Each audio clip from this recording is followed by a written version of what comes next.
رب يسر علينا هذا الكتاب ولا تعسره وتممه بالخير يا فتاح وبك نستعين.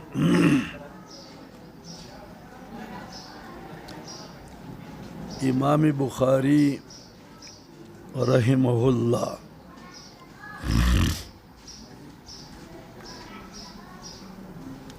امام بخاری چې ده دیتا شیخ الاسلام ویل کیږي، کنیه ده د ابو عبدالله، نوم ده محمد ابن اسماعیل، او د اسماعیل پلار نوم ده ابراهیم، ابراهیم د پلار نوم ده مغیره، او د هغې د پلار نوم ده مردزبه. مردزبه دا د پارسی لفظ دی، هغه چاته وایي چې کرونده کوي. ابو عبدالله محمد ابن اسماعیل ابن ابراهیم ابن مغیره ابن پوشل بردزبه. دا چې و امام بخاری رحمه الله وی دا اصل کې و د بخارا او بدن نری غونده کې و، بدن یې اوږدم نه او نه ډېر لنډ و، او پرهیزګاره سړی و، په دنیا کې ډېر پرهیزګار و. پوه شولې؟ او پرهیزګاري ډېره وه، د دنیا کې مینه نه وه، او د پلار نه چې دی میراثو ته د ډېر مال پاتې شوی و، او ده به په دغه مال باندې صدقه کوله، خپله به خوراک ډېر کم کاو او ډېر احسانات به طالبانو سره کول،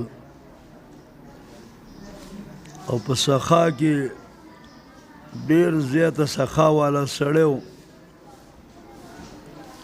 او اتفاق دی د علماو چې بخاري په دې پیدایش شوی دی د جمعې د مانځه نه وروسته، او 14 ورځې د شوال تېر شوی وې، او په 194 کې د دې پیدایش دی، او بیا وفات شوی دی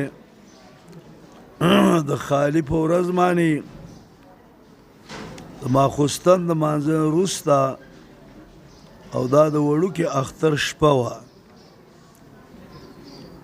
او د اختر په ورځ دفن شوی دی د ماسپښین د مانځه نه وروسته. عمر یې په دغه وخت کې دا چې وفات کېده نو 256 کال و، عمر یې 62 کاله و، پیګرده شه 62 کاله د دې عمر دی. ښه جي، او دلته یو کلی دی چې هغې ته خارتنګ ویلی کېږي، پوه شولې، او هلته د دې قبر دی، او کله وایي چې دا مدفون شه دې د قبر نه به خوشبوی راوتله. شاعر وی جمال هم نشین در من اثر کرد وگرنه من همان خاکم که استم. وی خایس چې دینو جمال هم نشین در من اثر کرد، خایس چې دی په ما کې وی اثر کړی دی، او که نه زه هغه خاوره ما چې څنګه اومه، مانه کله چې امام بخاری رحمه الله هلته دفن شو. امام بخاری رحمه الله دا کتاب لیکلی دی په 1400 کالو کې دا کتاب لیکلی دی. بعضې روایتونو کې راځي چې دی په مدینه کې لیکلی دی، بعضو کې راځي چې په بصره کې لیکلی دی، بعضو کې راځي چې په مکه معظمه کې لیکلی دی. خو تطبیق آسان دی. د کتاب لیکلی په 1400 کلونو کې، او څه لیکلی په مکه کې، څه په مدینه کې، او څه لیکلی په بصره کې. او د چې د دې کتاب اخذ کړی دی نو د 6 لاکو احادیث نه اخذ کړی دی، او دې ته وایي امام فی الحدیث ته ویل کېږي چې دا په حدیث کې امام و. دته 3 لاکه احادیث یا 3 لاکه 1 لاک احادیث بالکل صحیح، چا کې ضعیف د سرغونه د دې په شرط باندې بالکل برابر. 2 لاک احادیث عام طور باندې ته یادو چې څه صحیح و څه ضعیف و وغیرہ وغیرہ. امام بخاری رحمه الله خپل کتاب کې ټول احادیث چې راوړي دي نو 1000 پوښول خبره مانی 1000 احادیث دراوړي دي خپل کتاب کې. خجی 1000 احادیث دي او ورسره کوم دي کې لیکل دي. خجی د خپل کتاب کې راوړي دي احادیث 1000 احادیث دی راوړي دي، او څه د پاسه 1000 احادیث دي، او څه د پاسه 1000 احادیثو کې په دې کې 4000 احادیث چې دي دا غیر مکرر دي، او دا نور احادیث په دې کې مکرر راغلي دي. دا نور احادیث په دې کې مکرر راغلي دي. وشوله خبره مانی. او دغه چې ده دا 4000 احادیث دا غیر مکرر دي. 4000 احادیث غیر مکرره، او دا هغه 1000 نور احادیث چې 4000 نه سوا دا کې مکرر راغلي دي. خجی او امام بخاری رحمه الله دته جو ټول احادیث یادو و 3 لاک احادیث ته یادو. په 3 لاک احادیثو کې د 1000 سره پاسه 1000 احادیث د خپل کتاب کې راوړي دي چې په 1000 کې 4000 احادیث غیر مکرر دي، او دا نور پکې مکررات راغلي دي. خجی امام بخاری رحمه الله د چې کله بخاری وی لیکلا د چې به حدیث ذکر کاوه وشولې نو د حدیث ذکر کولو سره به 2 رکعات مونځ کاوه. بعض روایتونو کې راځي چې د به غسل کاوه، غسل به کاوه، 2 رکعات مونځ به کاوه، نو حدیث به ذکر کاوه. بیا چې بل حدیث به ذکر کاوه نو هغې کې هم دا قسم عمل کاوه. او امام بخاری دا د ټاپ محدث دی، حتی کې دا چې کله بغداد ته ته نو د بغداد علماو ته خبر ورسېده چې امام بخاری بغداد ته روان دی، او هغې ته دا پته لګېدلې وه چې دا سړی په علم حدیث کې ډېر قابل ترین سړی دی، او دی 100 احادیث دا 10 کسانو ته 10 احادیث ورکړه، او سند او متن ولا بدل کو کم چې سند ولا بدل کو متن ولا بدل کو او لسو کسانو ته به لس حدیث یو کس ته به لس حدیث ورکول دا د په مخ کې بیان کا بیا به بل یو کس لس حدیث وویل امام بخاری رحمه الله چې کله مجلس کې کېناسته نو یو کس پاڅېده او لس احادیث یې ویله دا ورته ویل زه خدا نه پېژنم په مجلس کې دوه قسمه خلک ناست یو علما ناستو دویم هغه خلکو چې علما نه وو چې علما نه وو نو هغې ویله چېرې دا حدیث نه پېژنې او دا نه پېژنې دا لا څنګه مولا دی خو کوم چې مو علما وو هغه په دې پوهېده چې دوی ویله چې دا حدیث نه دی دا نه پېژنم دا نه پېژنم دا نه پېژنم د دې مقصد دا دی چې سند او حدیث برابر نه دي سل احادیث چې کله ذکر کړ د هر حدیث په باره کې ویله چې لا اعرفه چې احادیث یې آخر ته ورسول بیا یې ورته ویله غوږ شئ اولنی حدیث چې دې ملګري وویو د دې حدیث سند دا نه دی دا دی حتی کې سل واړه احادیث په خپلو خپلو سندونو باندې برابر کړه خلکو تعجب وکړه چې یقینا دا محدث دی دا امام پی الحدیث دی امام بخاری رحمه الله خجی امام بخاری رحمه الله خجی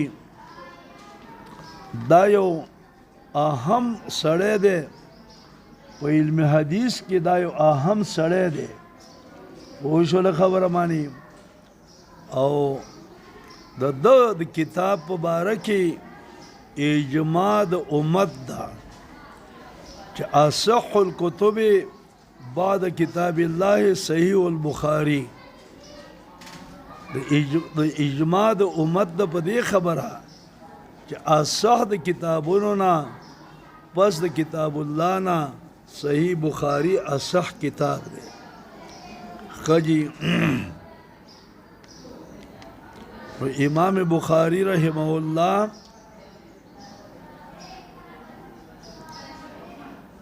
په علم حدیث کې دا کتاب لیکلی دی او دې ته وایي الجامع الصحیح لامام البخاری جامع صحیح د امام بخاری تعریف د علم حدیث علم حدیث تعریف علم بما نقل عن النبي صلى الله عليه وسلم وأصحابه والتابعين من أقوالهم وأفعالهم وتقريراتهم دا د علم حدیث تعریف دی علم دی بما نقل چې کوم نقل شوی د پیغمبر علیه السلام د صحابه او د تابعینو نه دې ته ویل کېږي د هغې اقوال افعال او دارنګې تقریرات دې ته وایي حدیث علم حدیث او موضوع د علم حدیث چې دی متن او سند دی موضوع د علم حدیث السند والمتن سندم ذکر کوي متنم ذکر کوي او غرض دا پوښلې معرفت د صحیح د ضعیف نه چې صحیح حدیث کم دی ضعیف کم دی د دې معرفت پکار دی خجی دا خو د علم حدیث تعریف دی بقایا خبره یو څو اصطلاحات دی په علم حدیث کې په علم حدیث کې یو څو اصطلاحات دي پکار دی چې دغه اصطلاحات طالب ته معلومي که دا په علم حدیث کې دا اصطلاح ده دا اصطلاح ده دا اصطلاح ده چې دې باندې پوه شي. ښه جي صحاح سته بخاری مسلم ابو داود ترمیزی نسائی ابن ماجہ دا صحیح سته دي. خجی او مراد د شیخینو نه چې په علم حدیث کې کله شیخین ذکر شي او دینه مراد د امام بخاری چې د محمد ابن اسماعیل بخاری او په شیخینو کې امام مسلم دی چې دینم مسلم ابن حجاج القشیری دی. مسلم ابن الحجاج القشیری. خجی صحاح اربعہ کہ ابو داود دے ترمیزی دے نسائی دے ابن ماجہ دے دا صحاح اربعہ ترمیزی ابو داود نسائی ابن ماجہ دیتا سنن اربعہ ہم ویخا سنن اربعہ. خجی او جامع چې دي دو کتابونه په احادیثو کې جامع دي یو د جامع البخاری دویم د جامع الترمیزی او جامع په نزد محدثینو باندې هغه کتاب ته وایي چې په هغه کې اته څیزونه موجود وي. کوم کتاب کې چې اته څیزونه موجود وي نو هغه ته جامع ویل کېږي که دا اتب کې نه نو بیا جامع نه وي. شمار سیر آداب و تفسیر و عقاید پیتن احکام و اشرات و مناقب. سیر آداب و تفسیر و عقاید چې یو پاغي کې سیر جهاد وي دویم آداب کتاب الادب او دریم پکې تفسیر وي او څلورم پکې عقاید وي پنځم فتن کتاب الفتن او شپږم پکې احکام وي اوم پکې اشراط الساعه د قیامت علامات وي او اتم پکې مناقب د صحابه وي. چې دا اته څیزونه په کوم کتاب کې موجود وي هغه ته جامع ویل کېږي. په کوم کتاب کې دا موجود نه هغه ته جامع نه ویل کېږي. سیر آداب و تفسیر و عقاید فتن احکام و اشراط و مناقب. صحیح مسلم دا جامع نه دی ولی پاکې تفسیر کم دی او سنن هغه ته ویل کېږي چې پاکې احکام وي په ترتیب د ابواب الفقه باندې. خجی سنن چې د ابو داود نسائی ابن ماجہ او ترمیزی ته هم سنن ویل کېږي خو دله تقریبا دې ته سننو کې شمارلی دی که دا جامع دی خو تقریبا هغې د سنن ویل کېږي. دغه شان اطلاق د صحاح سته په دې کتابونو باندې دام تقریبا د ولې صحیح کې دوه کتابونه صحیح بخاری او صحیح مسلم دی د نورو کې خو احادیث ضعیفه هم شته دی. دا یو اصطلاح ده. دویمه اصطلاح دا ده چې د احادیثو په کتابونو کې معاجم دي. معاجم هغه کتاب ته ویل کېږي چې احادیث د استادانو په ترتیب ذکر کړي وي. یو سړی د هغې فرض کا 20 استادان دي د یو استاد چې د څونه احادیث ویلي اول هغه مخکې ذکر کړي بیا دویم استاد بیا دریم بیا څلورم تر شلمه پورې. نو معاجم هغه کتابونو ته ویل کېږي چې سړی د استادانو احادیث ذکر کې علی ترتیب. دریم مسند دی. مسند او مسانید هغه کتابونو ته ویل کېږي پوه شولې چې احادیث د صحابو ذکر کې علی ترتیب. اول صحابي ابوبکر دی، بیا عمر عثمان دغه شان دي، نو چې اول احادیث چې د ابوبکر نه څونه نقل وي، بیا د عمر نه چې څنګه نقل، بیا د نور صحابو نه څنګه نقل وي، په دغه ترتیب یې ذکر کی.